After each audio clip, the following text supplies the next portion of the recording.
تخيلوا انكم تسمعوا ان في واحد مات رسمي واتكتب في اوراق المستشفى متوفي، واتجهزت له كل مراسم الدفن، وبعدين يطلع حي. القصة دي حصلت مع راجل اسمه وائل علاء سنة 2015، وفي بدايتها بالظبط وائل كان راكب موتوسيكل وماشي في طريق المطار، وهو طالع على الكوبري عربية خبطته بقوة. الموتوسيكل اتزنق في السور، وائل طار من فوق الكوبري ووقع تحته. الإسعاف جت ونقلته على المستشفى. 3 ساعات كاملة الأطباء بيحاولوا ينعشوه ويعالجوه، لكن في الآخر كتبوا تقرير رسمي: وائل علاء توفى.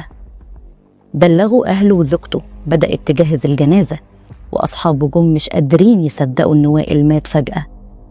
وبما إن الحادثة كانت عنيفة، كان لازم يحصل تشريح للجثة عشان يحددوا سبب الوفاة. وائل دخل تلاجة الموتى، قعد جواها ساعة كاملة في برودة قاتلة. لكن المفاجأة اللي محدش يتخيلها، وائل صحي جوه التلاجة، فتح عينه لقى نفسه في ضلمة تامة، برودة غير طبيعية، وكل اللي جه في دماغه إنه خلاص مات واتدفن ومستني الحساب. فجأة سمع أصوات بره، وبدأت التلاجة تتفتح. الدكتور والممرض جايين يطلعوا الجثة للتشريح، لكن أول ما بصوا لقوا وائل صاحي وبيفتح عينه.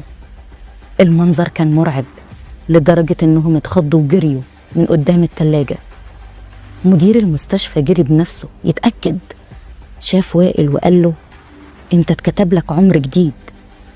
لكن اللي حصل مع وائل بعد الحادثة كان أعجب من كل اللي فات.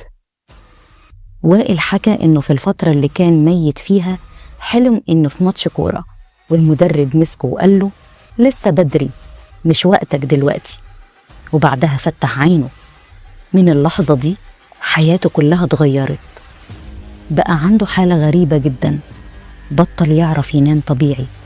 كل ما ينام يفضل سامع اللي حواليه كأنه صاحي، وبعد ما يصحى يحكي التفاصيل بالحرف، واللي حواليه يتأكدوا إنها فعلا حصلت.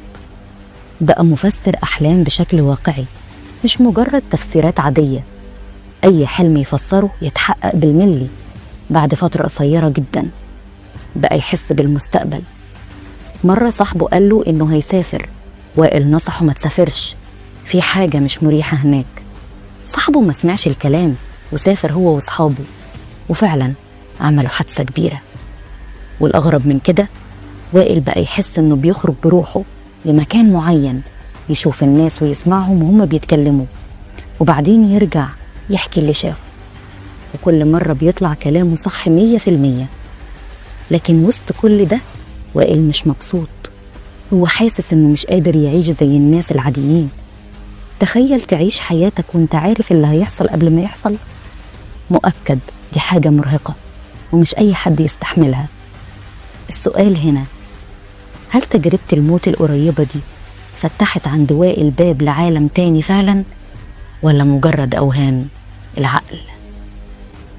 ولو عاوزين تعرفوا قصص أغرب من كده، اشتركوا في القناة وفعلوا الجرس عشان تتابعوا كل جديد.